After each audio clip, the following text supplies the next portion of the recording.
Kur'an'ın ölçüsü değil mi? Bak diyor ki her çiçeğe der salam söyle. Aman Allah'ım. Nizami çiçeğe insan kim bakı bir. Canlı olduğunu düşün bir. Ağaca sarıl deyir, ağaca dua eyle. Ağacı veren Allah'a dua eyle. Meyvesinin hamısını yığma, koy kuşların da payı kalsın. Deyir ki unutma ki o meyveni daşıyan kuşlar da sana dua eyleyirler. Ama sen o duanı anlamırsan. Çünkü onlar öz hallarıyla sana dua eyleyirler. Necə deyir dua edirlər? Baxın fikir verin. Ağla bax, məntiqə bax. Deyir ki o quşlar sənin bağındakı qurtları, böcəkləri, lazımsız şeylərin hamısını təmizləyirlər deyir. Bununla sənə xeyir verirlər, təşəkkür eləyirlər. Bəziləri deyir ki ilanları öldürür. Ya ilanları öldürsən torpaq keyfiyyətini itirər. Baxın Allah tarazlıq üzərində qurub. Əgər Allah Sevinç xanım ilanı yaradıbsa, ilanın bilin ki bu dünyada bir işi var. Təyinatı vardır. En bahalı dermanın bir ilan zəhəri değil mi? Ama Allah deyir ki sen bundan bak elm bunun için lazımdır. Bak. Bir böcek varsa, bir karışka varsa, bak Nizami ne söylüyor? Deyir ki bir karışkına yaklasan, tapdalasan. Misra'ya bakar mısın Sevinç Hanım? Bir ilan senden kısas alacak. Yani o bir ilanın gıdasıydı. Yok gıdası değil. Zulmettinse karşına çıkacak. Ha, o mənada. Ne dökersen aşına, o da çıkar karşına. O karışkadır, o zayıf adamdır. Bugün onu ezirsen. Deyirsin ha bunun kimsesi yok, yetimdir, vur, öldür, istismar ele, kes, sat. Nizami deyir bunu yetim, o zayıf olabilir. O güçsüz olabilir. Ama bil ki bir gün senin qabağına bir ilan çıkacak ve sen çalacak. Ədalətə inanına baxırsın, təbiətdəki tarazlığı necə qoruyub deyir. Belə bir eyt eşitdiniz mi? Gönçənin dodağından hələ süd iyi gəlir. Qızıl gülün ağzından ona bir ətir ver. Baxın, Gönçə gülün bəbək vaxtıdır. Bəbəyin ağzından süd iyi gələr. Siz analar bunu daha gözəl bilirsiniz.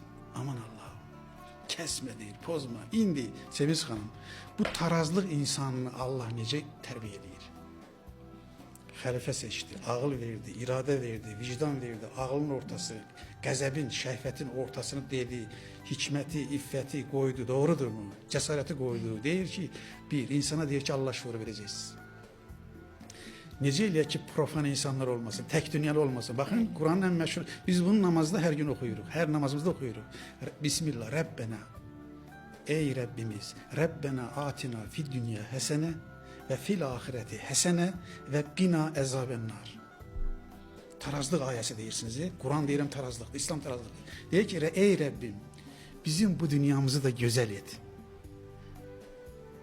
Allah deyir ki bu dünyada evlenmeyin. Allah deyir ki güzel şeyler giymeyin. Allah Resulü buyurur ki Allah verdiği nimetleri kulunun üzerinde görmek isteyir. Səliqəli giyin. Müslüman pinti olmaz. Müslüman güzel giyiner, selgeli giyiner. Gösterişli demirim. Sana yaraşan, sana güzel gösteren. Çünkü güzelliğin cazibe gücü var. İnsanlar sana bakanda içi kıpır kıpır olur. Müsbet enerji. Bir de var senden bir insandan kir içinde, pas içinde, cırcındır içinde, yüzünden nifret, içinde zehir. İnsanlar senden hangi enerjini alacak? Kaçacak. Temizlik cazibe gücüdür. Ben kızlarıma deyirəm ki bu tələbələrime temizkar olun. Sizi çekici kılar. Deyirəm ki yüzünüzde həmişə gülüş olsun. Peygamberimiz ona təbəssüm deyir. Çünkü təbəssüm müsbət enerji verir. Bakın güzel görünmək için çok böyle milyonlara ihtiyaç yok değil. Temizkar ol. Suyumuz var, sabunumuz var. Temizkar ol. Yüzünde güzel çiçek açsın. Biraz gülüş olsun, tebessüm olsun. İnsanlara güzel söz söyle. Bakın Allah buyurur ki insanlara güzel söz söyle. Cahiller, pakıllar, sana sataşanlar varsa bakın müminlerin özelliğinin biri budur ki Kur'an buyurur. Onlara diğer görende onlara salam ver ki hiç. Baş koşma. Çünkü onlar senin enerjini alacaklar. O insanlar ki senin enerjini alırlar, çekirler, sömürürler. Uzaklaş, mesafe koy değil bakın.